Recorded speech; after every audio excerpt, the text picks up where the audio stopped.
আল্লাহর কাছে প্রিয় আমল কোনটা? নবীজি বললেন আল জিহাদু ফি সাবিলিল্লাহ, আল্লাহর রাস্তায় জিহাদ করা। তাহলে হাদিসের মধ্যে নবী এক নম্বরে বললেন সময় মতো নামাজ পড়া আল্লাহর কাছে সবচেয়ে প্রিয় আমল। দুই নম্বরে বললেন পিতা মাতার প্রতি সদাচরণ করা আল্লাহর প্রতি, এটা আল্লাহর কাছে প্রিয় আমল। এখন একটু বুঝেন, কি বোঝা যায়? আপনি আপনার আব্বার সাথে নম্র ভাষায় কথা বলাটা এটা আমল। কারণ নবীজির সাহাবী প্রশ্ন করছে আল্লাহর কাছে প্রিয় আমল কোনটা, তো নবীজি এক নম্বরে বলছে নামাজ পড়া। সাহাবী দ্বিতীয় নম্বরে বলছে হুজুর এরপর আল্লাহর কাছে প্রিয় আমল কোনটা? নবীজি বলছে পিতা মাতার প্রতি সদাচরণ করা। আব্বা, আপনার জন্য আমি কি আনবো বলেন, আমি বাজারে আসি। এই যে আপনি সুন্দরভাবে আপনার আব্বার সাথে কথা বললেন, আম্মার সাথে কথা বললেন, বুখারীর বর্ণনা প্রমাণ করে এটাই আপনার একটা আল্লাহর কাছে প্রিয় আমল হিসাবে গণ্য হয়ে যাবে। কারণ প্রশ্ন কি? প্রশ্ন হলো আল্লাহর কাছে প্রিয় আমল কোনটা। তো দুই নম্বরে নবী বলছে পিতা মাতার প্রতি সদাচরণ করা। তাহলে আপনার আব্বা আম্মা তাদের জন্য ভালো ব্যবস্থাপনা করা, এটাও আপনার একটা আমল হয়ে যাবে। শুধু আমল না, আল্লাহর কাছে শ্রেষ্ঠতম একটা আমল হিসাবে গণ্য হয়ে যাবে। সহিহ বুখারীর বর্ণনা 5971 নম্বর হাদিসের বর্ণনা। عن أبي هريرة رضي الله تعالى عنه قال جاء رجل إلى رسول الله صلى الله عليه وسلم। আবু হুরায়রা রাদিয়াল্লাহু তাআলা আনহুর বর্ণনা, এক ব্যক্তি আল্লাহর রাসূলের কাছে আসলেন। আসার পর বললেন ইয়া রাসূলুল্লাহ মান আহাক্কুন নাসি বিহুসনি সাহাবাতি। হুজুর, মানুষের মধ্যে আমার কাছে সবচাইতে ভালো আচরণ পাওয়ার হকদার কে? দুনিয়ার যত মানুষ আছে এই মানুষের মধ্যে আমার কাছে সবচাইতে উত্তম আচরণ পাবার যোগ্য কে? নবীজি জবাব দিলেন উম্মুকা, তোমার মা। সাহাবী প্রশ্ন করলেন সুম্মা আইয়ুন, হুজুর এরপর কে? নবীজি জবাব দিলেন উম্মুকা, তোমার মা।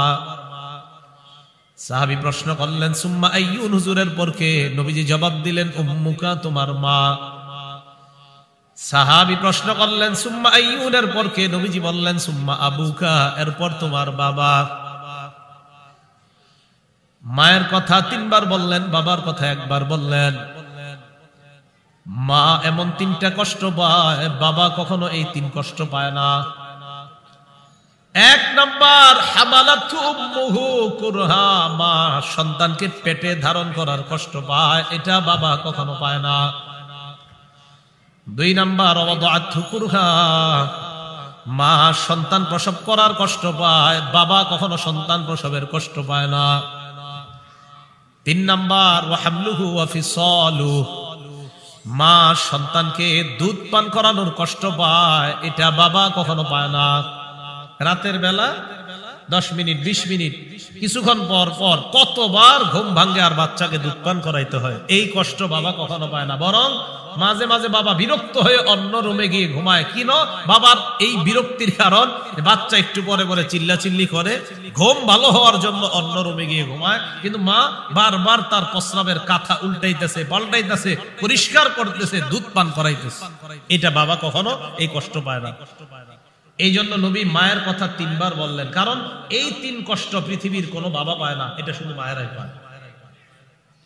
শেষে বললেন সুম্মা আবুকা, তোমার বাবা।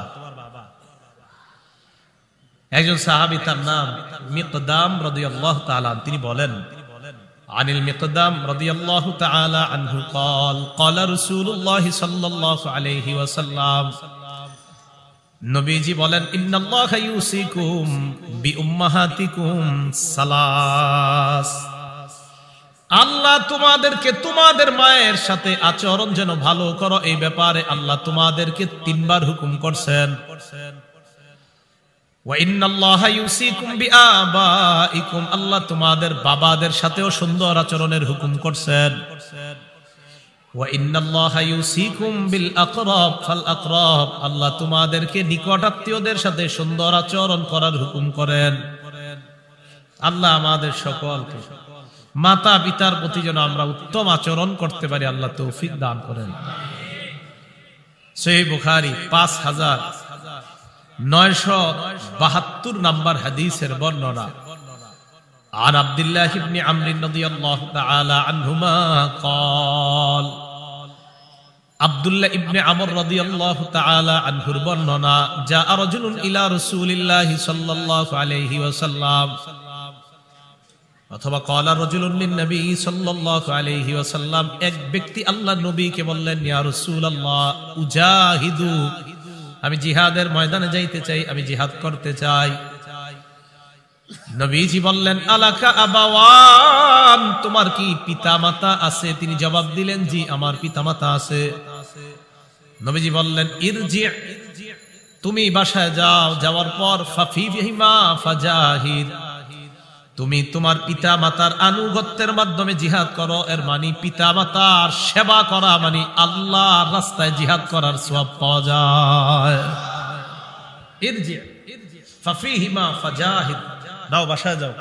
পিতামাতার সেবা করার মাধ্যমে জিহাদ করো সহিহ বুখারী 5973 নম্বর হাদিসের বর্ণনা عن عبد الله بن عمرو رضي الله تعالى عنهما قال আব্দুল্লাহ ইবনে আমর থেকে আরেকটা বর্ণনা নবীজি সাল্লাল্লাহু আলাইহি ওয়াসাল্লাম বলেন লা ইয়ালআনুর রাজুল ওয়ালিদাইহি তোমাদের কেউ যেন তার পিতামাতাকে অভিশাপ না দেয় সাহাবারা প্রশ্ন করলেন ইয়া রাসূলুল্লাহ কাইফা ইয়ালআনুর রাজুল ওয়ালিদাইহি কোন সন্তান কি তার মা বাবারে অভিশাপ দিতে পারে মা বাবারে আবার সন্তান অভিশাপ দেয় কিভাবে নবীজি জবাব দিলেন ইয়াসুব্বু আবার রাজুল ফায়াসুব্বু আবা ওয়া ইয়াসুব্বু উম্মা কোন ব্যক্তি আরেকজনের বাবারে গালি দেয় পাল্টা ওই ব্যক্তি তার বাবারে গালি দেয় কোন ব্যক্তি তার মাকে গালি দেয় ওই ব্যক্তি পাল্টা তার মাকে গালি দেয় আমি কাউকে গালি দেওয়া পাল্টা আমাকে আমার বাবা নিয়ে গালি দেওয়া আমার মা নিয়ে গালি দেওয়া কেমন যেন আমি আমার মা বাবারে গালি খাওয়াইলাম এটাই হলো পিতা মাতাকে অভিশাপ দেওয়া এজন্য আপনি কাউরে গালি দিয়েন না আপনারে যদি কেউ গালি দেয় আপনি পাল্টা গালি দেওয়া মানে আমি আপনারে গালি দিলাম দেওয়ার সাথে সাথে আপনি আমার ওইটাই কইলেন পাল্টা এর মানে আমি গালি দেওয়ার কারণেই তো আপনি আমারে গালি দিলেন এই গালি আমি আপনার থেকে যে পাইলাম এটাই আমি আমার আব্বা আম্মারে অভিশাপ দিলাম মানে আপনারে গালির কারণে আপনি আমারে শোনায়া দিলেন নবীজি কো এটা তুমি তোমার মা বাপের এই গালি নিজ হাতে ধইরা খাওয়াইলা এটাই মা বাবার অভিশপ্ত করা তাহলে কাউরে গালি দিয়েন না যদি দেন ওই বেটা পাল্টা আপনার আব্বারে গালি দিবে আপনার আম্মারে গালি দিবে আল্লাহ বুঝার তৌফিক দান করেন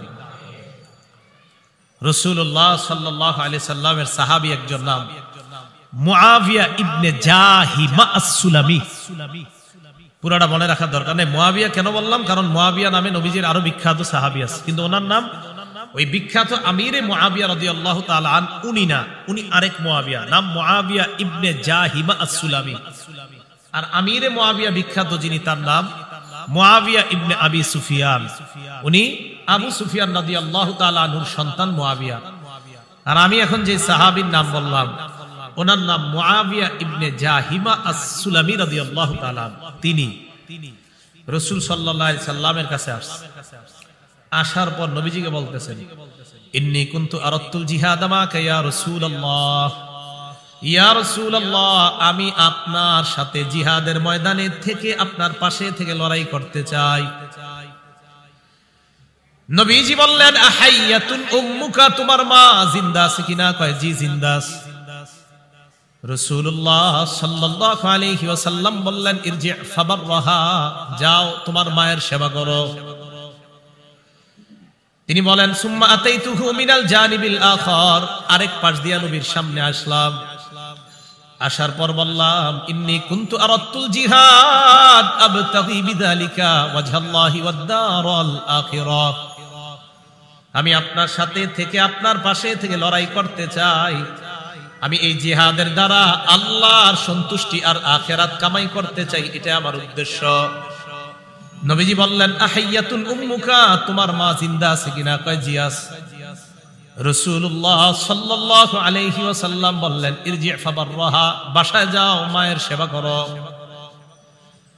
সাহাবী বলেন আমি আবার সামনে দিয়ে আসলাম আসার পর বললাম ইয়া রাসূলুল্লাহ আমি আপনার আশেপাশে থেকে জিহাদের ময়দানে থেকে লড়াই করতে চাই আবতাগি বিযালিকা ওয়াজহাল্লাহ ওয়াদ দারাল আখিরাহ আমি এর দ্বারা আল্লাহর সন্তুষ্টি চাই, আখিরাত কামনা করতে চাই।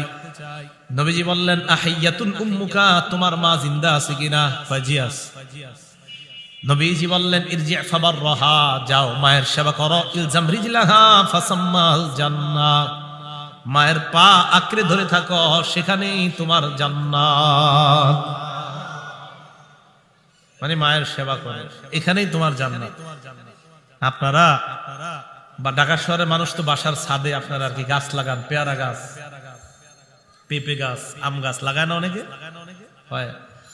আপনারা প্রথম পেঁপেটা, প্রথম পেয়ারা, প্রথম আপনার অনেক কিছু আর কি এরা কি করে চিন্তা করে, আমি বড় কোনো আলেমকে, বড় মুফতি, বড় পীর সাহেবের নিয়ে যাই, ওনার কাছে দেই। আপনার আব্বা আম্মা যদি জীবিত থাকে আগে তাদেরকে খাওয়ান, পরে হুজুরে দিয়ে। ফাসাম্মাল জান্নাহ, সেখানে জান্নাত নিশ্চিত। এখানে নিশ্চিত কিনা এটা হাদিসে নাই, কিন্তু সেখানে নিশ্চিত এটা হাদিসে আছে। এজন্য সেখানে খাওয়ান আগে। আমরা আম্মা আরেক বাসায় থাকে, আপনি এক বাসায় থাকেন, সেপারেট থাকেন, তো মা থাকে আরেক বাসায়, বাবা আরেক বাসায়। আপনি বিরিয়ানি রান্না করলেন, তো আপনার মাথায় আসলো আমি মসজিদের ইমাম সাহেবের জন্য পাঠাবো। হ্যাঁ, আগে আপনার আব্বা আম্মার জন্য পাঠান, পরে ইমাম সাহেবের জন্য পাঠান। আগে ওখানে পাঠান, এখানেও পাঠান, সমস্যা নেই, আগে ওখানে। ওনাদেরকে কখনো ভুলবেন না, মুহূর্তের জন্য। ফাসাম্মাল জান্নাহ, রাসূল বলছেন সেখানে জান্নাত। তো রাসূলুল্লাহ সাল্লাল্লাহু আলাইহি সাল্লাম সাহাবীকে বললেন মায়ের সেবা করো, মায়ের সেবা করো। আল্লাহ কথাগুলা বুঝার তৌফিক দান করেন। নবীজি একদিন এক আজীব স্বপ্ন দেখলেন। আম্মা জান আয়েশা সিদ্দিকা রাদিয়াল্লাহু তাআলা আনহার বর্ণনা, তিনি বলেন ক্বালা রাসূলুল্লাহ সাল্লাল্লাহু আলাইহি ওয়াসাল্লাম, নবীজি একদিন আমাকে বলেন আয়েশা রাআইতুনি ফিল জান্নাহ, আমি স্বপ্নে দেখলাম আমি জান্নাতে। সুবহানাল্লাহ। আমি জান্নাতে ঘোরাঘুরি করতে লাগলাম। ফাসামিআতু সাওতা কারিইন ইয়াকরাউ, আমি হঠাৎ আমার কানে একজন পাঠকের কোরআন তেলাওয়াত শুনতে পাইলাম। জান্নাতে একজনের কোরআন তেলাওয়াত শুনলাম। ফেরেশতাদেরকে প্রশ্ন করলাম মান হাদা, কার তেলাওয়াত আমি শুনলাম, এটা কে জান্নাতে কোরআন তেলাওয়াত করে? ফেরেশতারা জবাব দেয় হারিসা ইবনুন নু'মান, হুজুর যার তেলাওয়াত আপনি শুনলেন তার নাম হলো হারিসা ইবনুন নু'মান। কি নাম? হারিসা। কি নাম? আম্মা জান আয়েশাকে বলেন আয়েশা কাযালিকাল বিররু, কাযালিকাল বিররু, কয় সেবা করা এমনই, সেবা করা এমন। দেখেন কি কয়, কয় সেবা করা এমন, সেবা করা এমন। মানে ওয়া কানা আবাররান নাস বিউম্মিহি, এই হারিসা তার মায়ের বড় সেবা করত, তার মায়ের বড় আশিক ছিল, তার মার বড় খেদমতদার ছিল, মাকে প্রচুর সম্মান করত, মায়ের প্রতি খুব আনুগত্যশীল ছিল এই ছেলেটা। মায়ের সেবা করার কারণে হারিসা ইবনে নু'মানের কোরআনের তেলাওয়াত আল্লাহ আমাকে জান্নাতে শোনায়া দেয়। কানা আবাররান নাস বিউম্মিহি, মায়ের বড় সেবা করত। মা বাবার সেবা করার তৌফিক দান করেন। নবীজি সাল্লাল্লাহু আলাইহি সাল্লামের সাহাবী আব্দুল্লাহ ইবনে ওমর রাদিয়াল্লাহু তাআলা আনহুমার কাছে এক ব্যক্তি আসছে। ওনার নাম তাইসালা ইবনে মাইয়াস, তাবিঈ। পুরা নামটা মনে রাখতে হবে না, শুধু এতটুকু যদি মনে রাখতে পারেন, তাইসালা। কি নাম? তাইসালা। এই তাইসালা ইবনে মাইয়াস তিনি বলেন কুনতু মান নাজদাত, আমি যুদ্ধ বিগ্রহে লিপ্ত থাকতাম, বিভিন্ন এলাকায় যুদ্ধ করতে যাইতাম। ফাআসাবতু যুনুবান লা আরাহা ইল্লা মিনাল কাবাইর, আমি কিছু গুনাহ করে ফেলছি, যেই গুনাহগুলো আমার কাছে কবিরা গুনাহ বলে মনে হচ্ছে। ফাযাকারতু যালিকা লি ইবনে ওমর রাদিয়াল্লাহু তাআলা আনহুমা, আমি আমার এই গুনাহ আব্দুল্লাহ ইবনে ওমরকে জানাইলাম। আব্দুল্লাহ ইবনে ওমর বললেন তুমি যেই গুনাহগুলা করলা, গুনাহগুলা কি কি? আমি জবাব দিলাম কাজা ওয়া কাজা, অমুক অমুক গুনাহ করছি। ইবনে ওমর বললেন লাইসাত হাদিহি মিনাল কাবাইর, এইগুলা কবিরা গুনাহ না। উনি শুনা বললেন এগুলা কবিরা গুনাহ না। তখন তিনি বললেন মনে রাখবা হুন্না তিসউন, বড় বড় প্রধানতম কবিরা গুনাহ হলো 9টা। বলেন প্রধান কবিরা গুনাহ কয়টা? আরো আছে অনেক। তো ইবনে ওমর বলেন অনেক কবিরা গুনার মধ্যে প্রধান কবিরা গুনাহ 9টা। মনে রাখবেন তো। তাহলে বলি, হ্যাঁ, এক নাম্বার আল ইশরাকু বিল্লাহ, আল্লাহর সাথে শিরিক করা।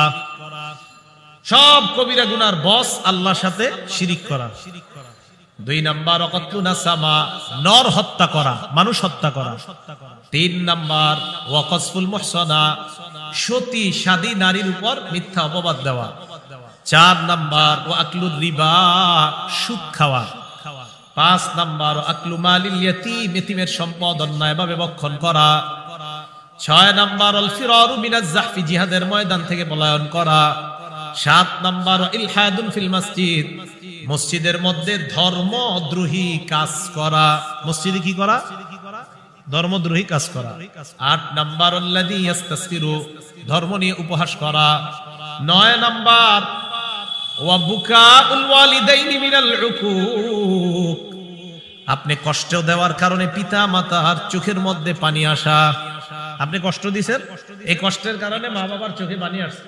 এটা লিডার 9টা কবিরা গুনাহ, এই প্রধান 9 কবিরা গুনার একটা এটাও, আপনার কোন কথায় বা কর্মে আপনার মা বাবার চোখে পানি আসাটা অনেক কবিরা গুনাহের মধ্যে।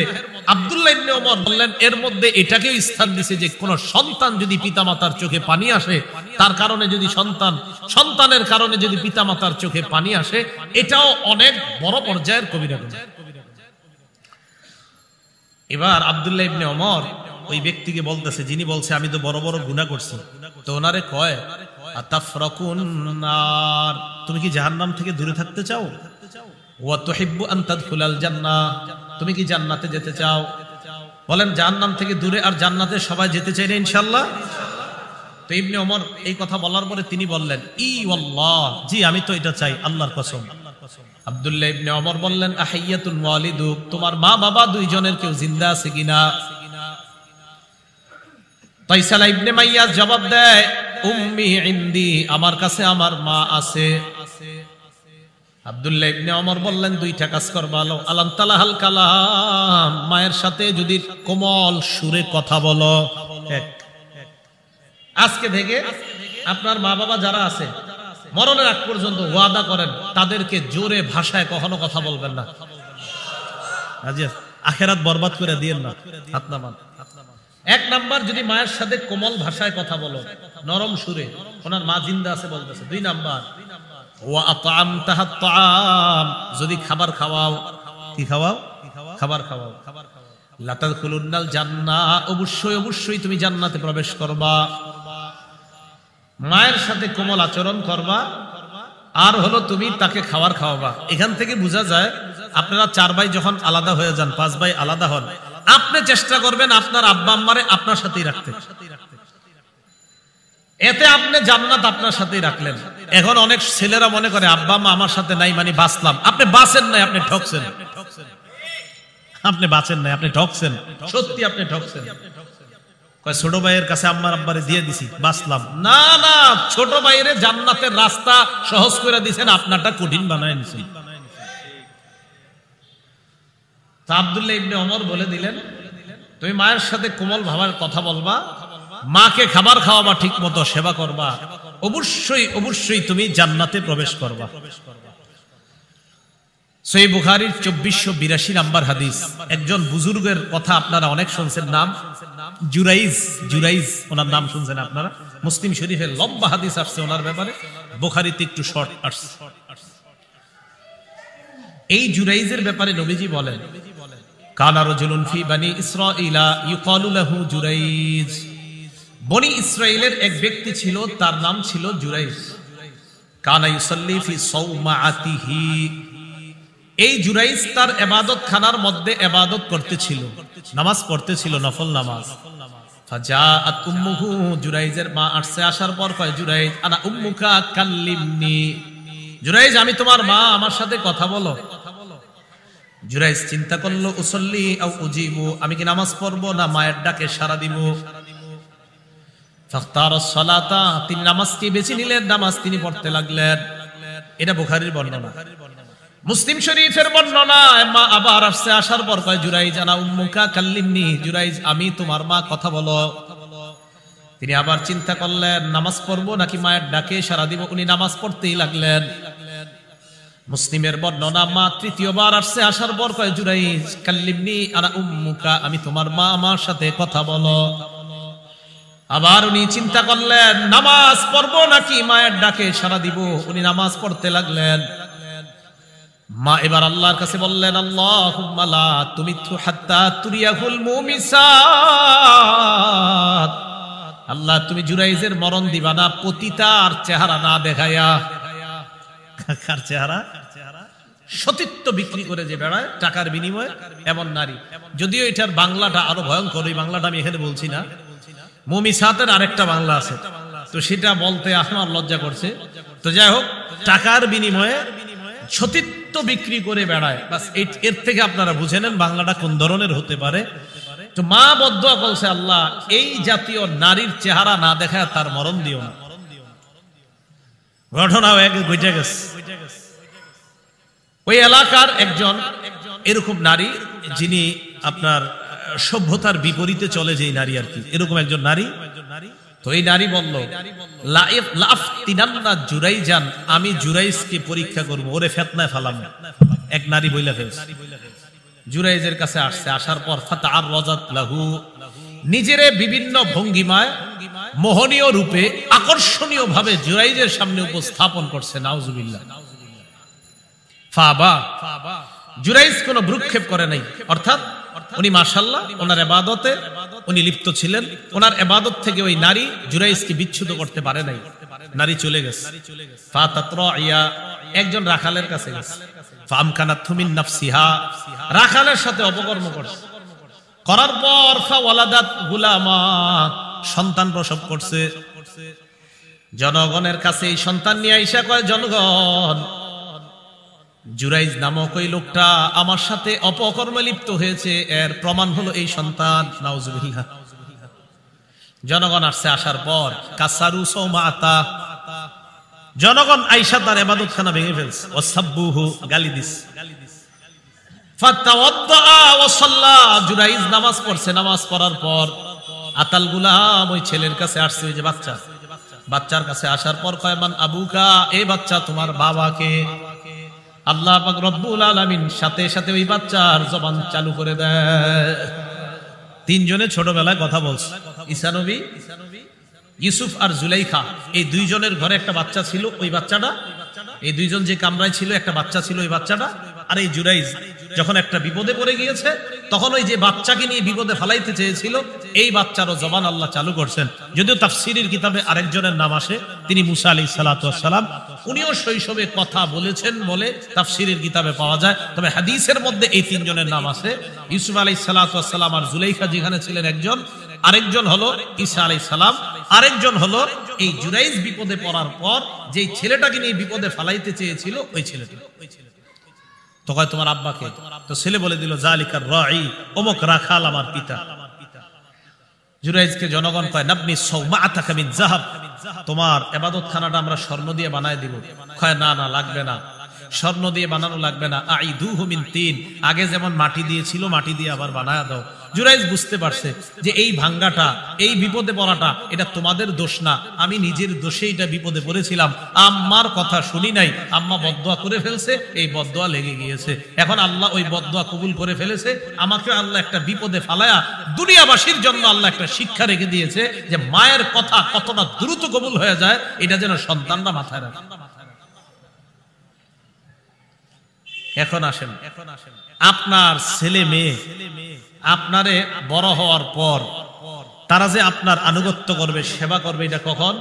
আপনি যদি তাদেরকে ইসলামী সভ্যতায় বড় করে তোলেন। না হয় ওই সন্তান আপনাকে নিয়ে বৃদ্ধাশ্রমে রেখে আসবে, ওই সন্তান আপনাকে বাবা মা হিসাবে মূল্যায়ন করবে না।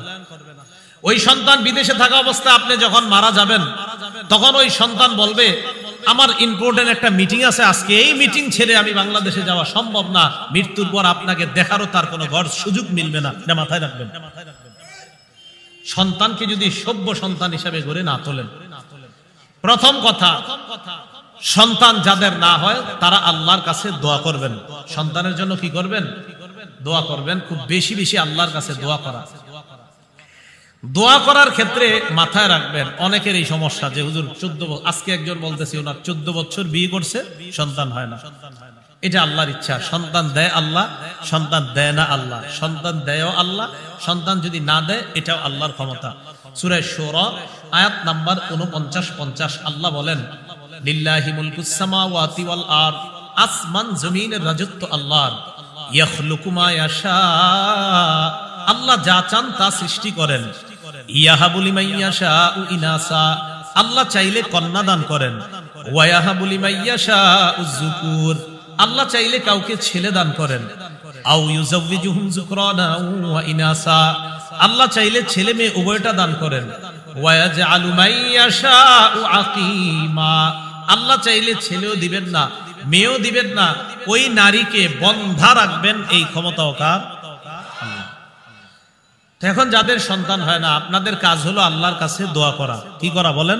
দোয়া করা। দোয়ার ক্ষেত্রে 1 নাম্বার মনে রাখবেন, যখন দোয়া করবেন, দোয়াটা করার সময় আপনি যখন কোনো আলেমের কাছে গিয়ে বলবেন, হুজুর দোয়া তো করতেছি গত 10 বছর, কাজ হয় না, ওই আলেম প্রথমে আপনাকে বলবে আপনি কোনো হারামের সাথে জড়িত আছেন কিনা। কি বলবে আপনাকে? এখন আপনি যদি বলেন হুজুর এমন বড় কোনো হারামের সাথে জড়িত নাই, তবে ওই ছোটখাটো একটা ইয়াতে জড়িত আছে, এখানে আপনার হালকা কিছু সুদ আসে, কি আসে? হালকা সুদ আসে, তা আপনি যতই দোয়া করবেন দোয়া তো আপনার কবুল হবে না। দলিল তিরমিজি শরীফে আছে 2989 নাম্বার হাদিস, খুব মন দিয়ে শুনেন। রাসূলুল্লাহ সাল্লাল্লাহু আলাইহি সাল্লামের সাহাবী আবু হুরায়রা রাদিয়াল্লাহু তাআলা আনহুর বর্ণনা। যারা বলেন যে খালি দোয়া করি কবুল হয় না, মনোযোগ দিয়ে হাদিসটা শুনেন। ক্বালা রাসূলুল্লাহ সাল্লাল্লাহু আলাইহি ওয়াসাল্লাম, নবীজি সাল্লাল্লাহু আলাইহি ওয়াসাল্লাম বলেন, আইয়ুহান নাস, হে মানুষ, ইন্নাল্লাহা তাইয়িবুন, আল্লাহ পবিত্র, লা ইয়াকবালু ইল্লা তাইয়িবা, আল্লাহ পবিত্র ছাড়া কবুল করে না। সবাই বলেন আল্লাহ পবিত্র, আল্লাহ আল্লাহ পবিত্র ছাড়া আল্লাহ কবুল করে না। নবীজি বলেন, ইন্নাল্লাহা আমারাল মুমিনিনা বিমা আমারা বিহিল মুরসালিন। অনুবাদটা কিভাবে করি দেখেন। নবীজি বলেন, আল্লাহ ঈমানদারদেরকে একটা হুকুম দিয়েছেন, অবিকল যেই হুকুমটা রাসূলদেরকে দিয়েছেন। সুবহানাল্লাহ। দেখেন কি বলে, আল্লাহ সব ঈমানদারদেরকে একটা হুকুম করেছেন, অবিকল যেই হুকুমটা আল্লাহ নবীদেরকে দিয়েছেন। তাহলে হুকুমটার গুরুত্ব কম না অনেক বেশি? এই 2 হুকুম কি? একটা হলো নবীদেরকে, আর একটা ঈমানদারদের। হুকুম একটাই, বাকি 2 শ্রেণী। রাসূলদেরকে আলাদা আল্লাহ বলেছেন, ঈমানদারদেরকে আল্লাহ আলাদা বলেছেন। বলেন তো ঈমানদারদের মধ্যে রাসূলরা আছে কিনা? কি এরপরেও আল্লাহ আলাদা বলছে, রাসূল বলছেন, আবার বলছেন ঈমানদার। খুব ভালো করে 2টা আয়াত মনে রাখবেন যদি পারেন। 1 নাম্বার সূরা মুমিনুনের 51 নাম্বার আয়াত, আল্লাহ বলেন, ইয়া আইয়ুহার রাসূলু কুলু মিনাত তাইয়্যিবাতি ওয়া'মালু সালিহা, হে রাসূলগণ আপনারা পবিত্র খাদ্য খান এবং নেক আমল করেন। কি বলছে? হে রাসূলগণ আপনারা পবিত্র খাদ্য খান এবং নেক আমল করেন। আসেন, নেক আমলের আগের শর্ত পবিত্র খাদ্য। বলেন, নেক আমলের আগের শর্ত দোয়া করার শর্ত।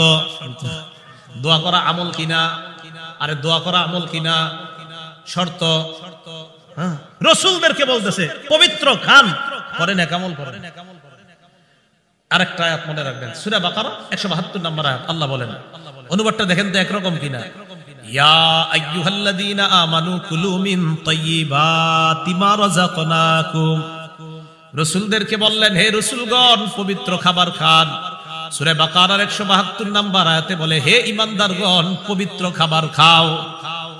রাসূলদেরকেও বললেন পবিত্র খাবার খাও, ঈমানদারদেরকেও বললেন পবিত্র খাবার খাও। বলেন হুকুম একরকম না আলাদা? এই জন্য নবী বললেন, আল্লাহ ঈমানদারদেরকে একটা হুকুম করেছেন, অবিকল যেই হুকুমটা আল্লাহ রাসূলদেরকে করেছেন। তাহলে হুকুমের গুরুত্ব কম না অনেক বেশি?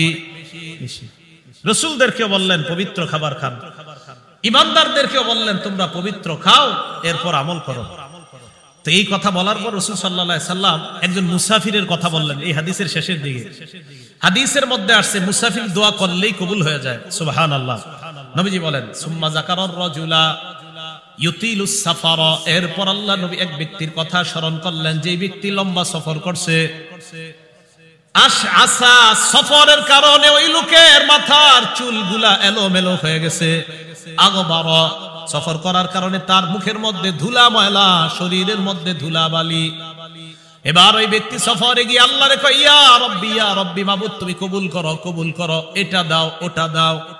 নবীজি বলছেন সফরে গিয়ে দোয়া করলে দোয়া কবুল হয়ে যায়। মুসাফির বারবার কয় আল্লাহ এটা দেন ওটা দেন, কিন্তু দোয়া কবুল হয় না। ঘটনা কি? নবী না বলছে কবুল হয়, কিন্তু হচ্ছে না। নবীজি বলেন জানোনি কেন হয় না? মাতআমুহু হারাম, তার খাদ্য হারাম, ওয়া মাশরাবুহু হারাম, তার পানি হারাম, ওয়া মালবাসুহু হারাম, তার পোশাক হারাম, ওয়া গুজিয়া বিল হারাম, তার উপার্জন হারাম। ফাআদনা ইস্তাজাবু লিযালিকা, বলো তার দোয়াটা কবুল হবে কিভাবে? ভাই কথা বুঝতেছেন? তাহলে আপনি মসজিদে গিয়ে বলতেছেন আল্লাহ একটা সন্তান দেন, আল্লাহ একটা সন্তান দেন, আল্লাহ একটা সন্তান দেন। রাসূল বলছে উম্মত তোমার খাদ্য কি হালাল? জি না হুজুর আমার খাদ্য হারাম। রাসূল বলছেন তোমার পানীয় কি হালাল? না আমার পানীয় হারাম। রাসূল বলছেন তোমার পোশাকটা কি হালাল? না না আমার পোশাক হারাম। রাসূল বলছেন তোমার উপার্জনটা কি হালাল? না আমার উপার্জন হারাম। তো আপনি খালি বলতে থাকেন আল্লাহ দেন দেন দেন, কাজ হবে না। পোশাক হারাম, খাদ্য হারাম, পানীয় হারাম, হাজারো দোয়া করেন কবুল হবে না। আগে তো আপনার শর্ত ঠিক রাখতে হবে, আল্লাহ দোয়া কবুল করবেন যদি, তো যদি তো ঠিক নেই, আপনার হালাল যাইতে হবে। আল্লাহ আমাদেরকে বুঝার তৌফিক দান করেন। তাহলে সন্তান এরপরেও হালাল ভাবে চাওয়ার পরেও যদি দোয়া কবুল না হয়, তা আপনি নিশ্চিত থাকবেন যে আপনি হালাল খাদ্য পেটে ঢুকানোর পরে যখন দোয়া করবেন, আপনার দোয়া 3 পদ্ধতির এক পদ্ধতিতে কবুল হয়েই যাবে। 1 নাম্বার, নগদ কবুল হবে দুনিয়াতে।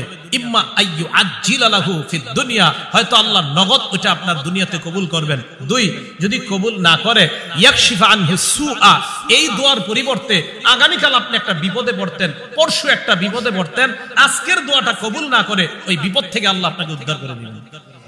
3 নাম্বার, ইম্মা ইয়াদখিরা লাহু ফিল আখিরাহ, এই দোয়া দুনিয়াতে আল্লাহ কবুল না করে আখিরাতের জন্য সঞ্চয় করে রাখবে, সেদিন এই দোয়ার পাহাড় দিয়ে আল্লাহ আপনাকে পার করে জান্নাত দান করবে।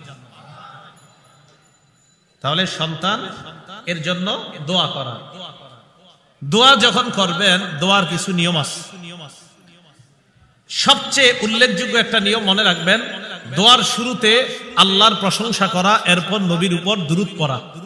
বলেন আল্লাহর প্রশংসা করা, এরপর নবীর উপর দুরূদ পড়া, এটা দোয়ার মধ্যে করবেন। এই জন্য আমাদের ইমাম সাহেবরা যখন দোয়া করে দেখবেন বলে আলহামদুলিল্লাহি রাব্বিল আলামিন ওয়াল আকিবাতু লিল মুত্তাকিন ওয়াস সালাতু ওয়াস সালামু আলা সাইয়্যিদিল আমবিয়া ওয়াল মুরসালিন, এরপর বলে আল্লাহ রে আল্লাহ এটা দেন ওটা দেন। তাহলে প্রথমে প্রশংসা করে, পরে আবার দুরূদ পড়ে।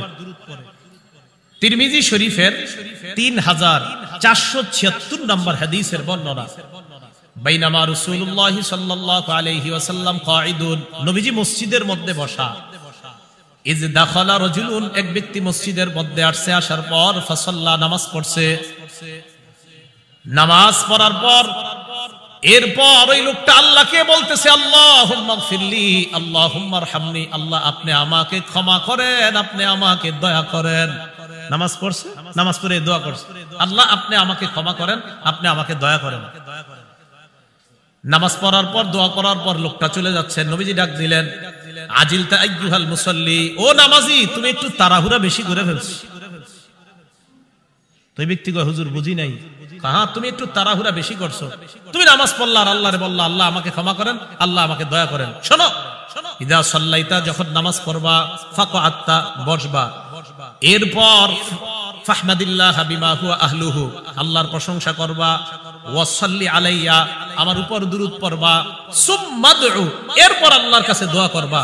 হাদিসের শেষে নবীজি সাল্লাল্লাহু আলাইহি সাল্লামের সাহাবী বলেন, সুম্মা জাআ রাজুলুন আখার সুম্মা সাল্লা রাজুলুন আখার, আরেক ব্যক্তি আসছে, আয়েশা নামাজ পড়ছে, নামাজ পড়ার পর ফাহামিদাল্লাহ, আল্লাহর প্রশংসা করছে, ওয়া সাল্লা আলান নবী সাল্লাল্লাহু আলাইহি ওয়াসাল্লাম, নবীর উপর দুরূদ পড়ছে। আল্লাহর নবী তার কথা শুনলেন, শোনার পর বললেন উদউ তুজাব, উম্মত তুমি এই মুহূর্তে যা বলবা আল্লাহ তোমার দোয়া কবুল করবেন। তুমি আল্লাহর প্রশংসা করছো, আমার উপর দুরূদ পড়ছো, উদউ দোয়া করো, তুজাব তোমার দোয়া কবুল করা হবে। এজন্য সূরা গাফিরের 60 নম্বর আয়াতে আল্লাহ বলেন, ওয়াকালা রাব্বুকুম উদউনি আস্তাজিব লাকুম, তোমাদের রব বলেন তোমরা আমার কাছে দোয়া করো, আমি তোমাদের ডাকে সাড়া দিব, আমি তোমাদের দোয়া কবুল করব। আমি তোমাদের ডাকে সাড়া দিব, আমি তোমাদের দোয়া কবুল করব। আল্লাহ আমাদের সকলকে আল্লাহর কাছে চেয়ে নেওয়ার এই যোগ্যতা যেন আমাদের তৈরি হয়, আল্লাহ তৌফিক দান করেন। তাহলে বলেন তো আমরা কার কাছে চাইবো? আল্লাহর কাছে। সন্তান কার কাছে চাইবো? আল্লাহর কাছে। শর্তগুলো কিন্তু পূরণ করেন। হালাল পেটে থাকতে হবে, হালাল উপার্জন থাকতে হবে, হালাল পথে হালাল উপার্জন, হালাল পথে ব্যয়, হালাল পেট, খাদ্য পেটের মধ্যে। এই অবস্থায় দোয়া করবেন, অবশ্যই আপনার দোয়া কবুল করা হবে। হযরত ওমর ফারুক রাদিয়াল্লাহু তাআলা আনহুর বর্ণনা, তিরমিজি শরীফের 486 নম্বর বর্ণনা। ওমর ফারুক বলেন, দুনিয়ার মানুষ শোনো, ইন্নাদ দুআ মাওকুফুন বাইনাস সামাই ওয়াল আরদ। একটু দেখেন, তুমি যখন দোয়া করো, তোমার দোয়াটা আসমান আর জমিনের মাঝে এইভাবে ঝুলা থাকে। কি হলো এটা? তুমি যখন দোয়া করো, আসমান আর জমিনের মাঝে ঝুলে থাকে। কেন? হাত্তা তুসাল্লি আলা নবী সাল্লাল্লাহু আলাইহি ওয়াসাল্লাম, দোয়ার মধ্যে যতক্ষণ নবীর উপর দুরূদ না পড়ো ততক্ষণ এটা ঝুলে থাকে। ওমর ইবনুল খাত্তাব বলেন, তুমি দোয়া করলা, দোয়ার মধ্যে যদি নবীর উপর দুরূদ না পড়ো তোমার দোয়াটা ঝুলে থাকবে। যদি দোয়া কবুল করাইতে চাও, দোয়া যদি উপরে উঠাইতে চাও, আল্লাহর প্রশংসা করবা, নবীর উপর দুরূদ পড়বা, তাহলে তোমার দোয়া অবশ্যই আরশে চলে যাবে। তাহলে আল্লাহর প্রশংসা করা, নবীর উপর দুরূদ পড়া, এইভাবে দোয়া করা। দোয়ার ক্ষেত্রে দ্বিতীয় কথা, দোয়া করবেন এমন ভাবে যে নিজের কোনো অপরাধ থাকলে অপরাধগুলা আল্লাহর কাছে স্বীকার করবেন। আল্লাহ, আমি তো এই অপরাধগুলা করছি, এই কারণে কি আপনি আমার উপর নারাজ? মাবুদ, মেহেরবানি করে আমারে আপনি মাফ করেন। অপরাধ স্বীকার কইরা আল্লাহরে বললেন। আরে আল্লাহর কাছে স্বীকার করলে তো কেউ শুনতেছে না, আপনি আল্লাহকে বলেন, এটা আল্লাহর কাছে বলবেন। এই জন্য তো আমরা নামাজের শেষ বৈঠকে কি বলি? আল্লাহুম্মা ইন্নী যালামতু নাফসি যুলমান কাসীরা। আল্লাহ, আমি নিজের উপর অনেক জুলুম করছি, আমি স্বীকার করতেছি মাওলা, এত জুলুম করছি মাবুদ। আল্লাহ, লা ইয়াগফিরুয যুনুবা ইল্লা আনতা, আল্লাহ আপনি ছাড়া আমার এই গুনাহ মাফ করার কেউ নাই। ফাগফিরলি মাগফিরাতাম মিন ইনদিকা, আল্লাহ আপনার পক্ষ থেকে স্পেশাল ক্ষমা আমাকে করে দেন। সুবহানাল্লাহ। ওয়ারহামনি, আমাকে দয়া করেন। ইন্নাকা আনতাল গফুরুর রহিম, আপনি ক্ষমাশীল, আপনি দয়ালু। তাহলে 2 নাম্বার, দোয়া যখন করবেন আপনার অপরাধ টপরাধ যা আছে এগুলা স্বীকার করে আল্লাহরে বলবেন, আল্লাহ আমি ওই অপরাধগুলা করছি, স্বীকার করতেছি, মাবুদ আপনি আমার উপর অসন্তুষ্ট হয়েন না, আল্লাহ আমারে মাফ করে দেন, আল্লাহ আমাকে ক্ষমা করে দিয়ে। দীর্ঘদিন যাবত আমাদের সন্তান হচ্ছে না, আল্লাহ হয়তো ওই অপরাধের কারণে কি আপনি নাখুশ হয়ে আছেন কিনা, আল্লাহ অপরাধগুলা ক্ষমা করে দেন, আমাদের সন্তানের ব্যবস্থা করে দেন। এই গেল 2 নাম্বার। 3 নাম্বার, আত-তাদাররু, কাকুতি মিনতি করে আল্লাহর কাছে দোয়া করা। কি বলে?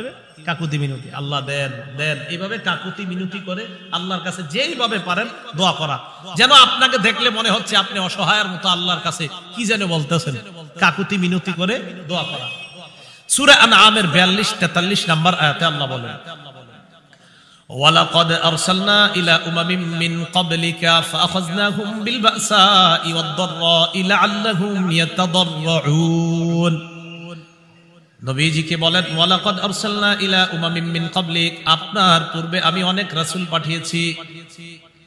ফাআখাযনাহুম বিল বাসাই ওয়াদ দাররা, যে জাতিদের কাছে আমি রাসূল পাঠিয়েছি তাদেরকে আমি দারিদ্রতা দ্বারা, অভাব অনটন দ্বারা, ক্ষুধা দ্বারা পাকড়াও করলাম। কেন পাকড়াও করছি জানেন? লাআল্লাহুম ইয়াতাদাররুন, যেন তারা আমার কাছে কাকুতি মিনতি করে, আমারে যেন বলে, আল্লাহ আমাদেরকে দারিদ্রতা দিয়েন না। আল্লাহ বলেন, ফালাউলা ইজ জাআহুম বাসুনা তাদাররু, আমার গজব আসার পরেও তারা আমার কাছে কাকুতি মিনতি করে নাই। গজব আসার পরেও আমার কাছে তারা কাকুতি মিনতি করে না। তখন কি হয়েছে? ওয়ালাকিন কাসাত কুলুবুহুম, তাদের অন্তর আরো শক্ত হয়ে গেছে। ফাযায়্যানা লাহুমুশ শাইতানু আ'মালাহুম, ফলে শয়তান তাদের কর্মগুলা তাদের কাছে মোহনীয় করে উপস্থাপন করেছে। করোনার সময় আমি মনে করেছি যে করোনা যাওয়ার পর আমাদের বাংলাদেশের মানুষ মনে হয় আর কোনোদিন গুনাহ করবে না, আমি এটা মনে করেছিলাম। আল্লাহ বলেন, গজব দিলাম আমার কাছে কাকুতি মিনতি করার জন্য। কিসের কাকুতি মিনতি? ওই সময় নাকি ইন্টারনেট এত পরিমাণ ইউজ করা হয়েছে করোনার সময়, যা করোনার আগে পরে ইউজ করা হয়নি। ঘরে বসে বসে আর সুযোগ করে দিস। তো কোথায় কাকুতি মিনতি করবেন? গজব আসার পর কাকুতি মিনতি বাদ দিয়া গুনাহ করা। আল্লাহ বলে গজব দিলাম, আমার কাছে কান্না করো, কাকুতি মিনতি করো। তারা কয় না, আমাদের অন্তর শক্ত, আপনি করোনা না আরো কিছু দেন, কানমু না।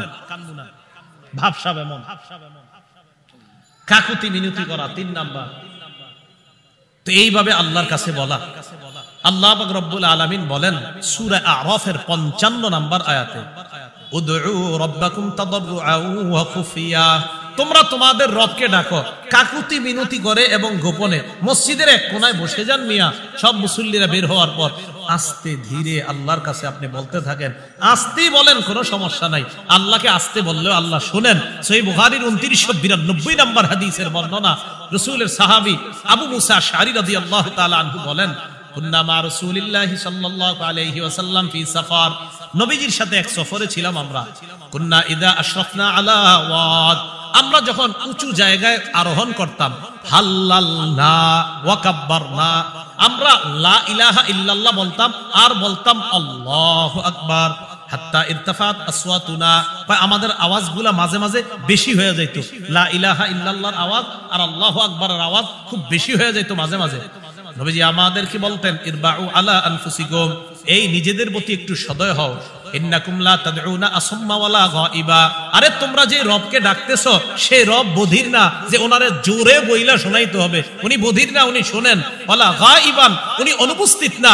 ইন্নাহু মাআকুম, ওই রব তোমার সাথেই আছেন। ইন্নাহু সামিউন করিব। তা আপনি মসজিদের এক কোনায় বসা এই আস্তে ধীরে কাকুতি মিনতি করে কর, আরে বলতে থাকেন, প্রতিদিন বলতে থাকেন, আর সন্তান হবে আপনার। বলতে থাকেন বারবার, আপনি বলেন না আস্তে ধীরে, আস্তে ধীরে বসে বসে বলেন, আল্লাহ আপনি ছাড়া কই যাবো, এইভাবে আল্লাহরে বলেন। আল্লাহ আপনার কথা শুনবে না তো কারটা শুনবে? এগুলো 3 নাম্বার, কাকুতি মিনতি করে আল্লাহর কাছে চান। 4 নাম্বার, দৃঢ় প্রতিজ্ঞা নিয়ে চাবেন, না আমাকে দিবেই আল্লাহ। দৃঢ় প্রতিজ্ঞা 4 নাম্বার, আমাকে দিবেন, আমার রব আমাকে দিবেনই, এই প্রতিজ্ঞা করা, এটা 4 নাম্বার। সহিহ বুখারীর বর্ণনা 6339 নাম্বার হাদিসের বর্ণনা। ক্বালা রাসূলুল্লাহ সাল্লাল্লাহু আলাইহি ওয়াসাল্লাম, নবীজি সাল্লাল্লাহু আলাইহি ওয়াসাল্লাম বলেন, লা ইয়াকুলান্না আহাদুকুম, তোমাদের কেউ যেন এইভাবে দোয়া না করে। কিভাবে? আল্লাহুম্মা গফিরলি ওয়ারহামনি ইন শিতা, আল্লাহ আপনি আমাকে মাফ করেন, আপনি আমাকে দয়া করেন যদি আপনি চান। এমনি দোয়া করো না, তোমাদের কেউ যেন দোয়া এইভাবে না করে যে আল্লাহ আপনি আমাকে মাফ করেন, আপনি আমাকে ক্ষমা করেন যদি আপনি চান। তুমি এটা আবার কি কইলা, যদি আপনি চান? নবীজি বললেন এইভাবে বলবা না, লিয়াজিবিল মাসআলা, তুমি দৃঢ়ভাবে বলবা আল্লাহ আমাকে মাফ করেন, আল্লাহ আমাকে ক্ষমা করেন, দৃঢ়তার সাথে বলবা, এটা দৃঢ়তার সাথে বলবা। ফাইন্নাহু লা মুকরিহালা, আল্লাহকে বাধ্য করার মতো কেউ নাই। তুমি যে আল্লাহরে বললা আল্লাহ আপনার মন চাইলে মাফ করেন, আল্লাহরে কি তুমি বাধ্য করতে চাও যে মন চাক আর না চাক? এটা কেমন শব্দ বললা? এই শব্দ আল্লাহকে কখনো বলবা না। আল্লাহ মাফ করেন, আল্লাহ ক্ষমা করেন, একিন রাখবা আমার রব আমাকে মাফ করবেনি, আমার রব আমাকে ক্ষমা করবেনি। আপনি আস্তে ধীরে কাকুতি মিনতি করে মসজিদের কোনায় বসে বলেন, আল্লাহ সন্তান হচ্ছে না, সন্তান দেন। মা বোনরা যারা আছেন ঘরে এক জায়গায় বসেন, বৈশা আল্লাহরে বলেন, আল্লাহ বিয়ে হলো 10 বছর সন্তান হয় না, আল্লাহ আপনি দেন, আপনি ছাড়া তো সন্তান কেউ দিতে পারে না, মাবুদ কোথায় যাব, আল্লাহ আপনি দেন। দৃঢ় প্রতিজ্ঞা রাখবেন যে আমার রব আমাকে সন্তান দিবেনি। জাকারিয়া নবীকে বৃদ্ধ বয়সে দিলেন, ইব্রাহিম নবীকে বৃদ্ধ বয়সে দিলেন, আপনাদের তো বয়স এখনো 30 বার হয় নাই। তো রাসূল সাল্লাল্লাহু আলাইহি সাল্লাম বললেন আল্লাহর কাছে চাইতে হবে কিভাবে বলেন তো? দৃঢ় প্রতিজ্ঞা, না আমার রব আমাকে দিবেন। 5 নাম্বার, পিরাপিরি করা। পিরাপিরি মানে কারে কয়? পিরাপিরি আবার কারে কয় দেখেন একটু বুঝেন। আবার আল্লাহ দেন দেন দেন, আল্লাহ দেন, আল্লাহ আপনি দেন, আপনি দেন, আপনি না দিলে কে দিবে? আল্লাহ আপনি দেন দেন, এইভাবে বলা, এটারে পিরাপিরি। ফাথুল বারি 11 নম্বর খন্ড 98 নম্বর পৃষ্ঠায় আসছে আম্মা জান আয়েশা সিদ্দিকার বর্ণনা, ইন্নাল্লাহা ইউহিব্বুল মুলিহিনা ফিদ দুআ, দোয়ার মধ্যে যারা এটা করে বারবার আল্লাহ দেন দেন, আল্লাহ আপনি দেন, আপনি না দিলে কে দিবে? আল্লাহ দেন দেন, এইভাবে বারবার বলাটা আল্লাহ পছন্দ করে। যে আমার বান্দা আমারে বারবার বলতেছে, আল্লাহ পছন্দ করে। তাহলে সন্তান আপনি আল্লাহর কাছ থেকে চেয়ে নেবেন, নেওয়ার পর এই সন্তানটাকে আদর্শ যোগ্য সন্তান হিসাবে গড়ে তুলবেন। লালন পালন যখন করবেন ইসলামী সভ্যতায়, ওই সন্তান পিতা মাতার অধিকারগুলা রক্ষা করবে।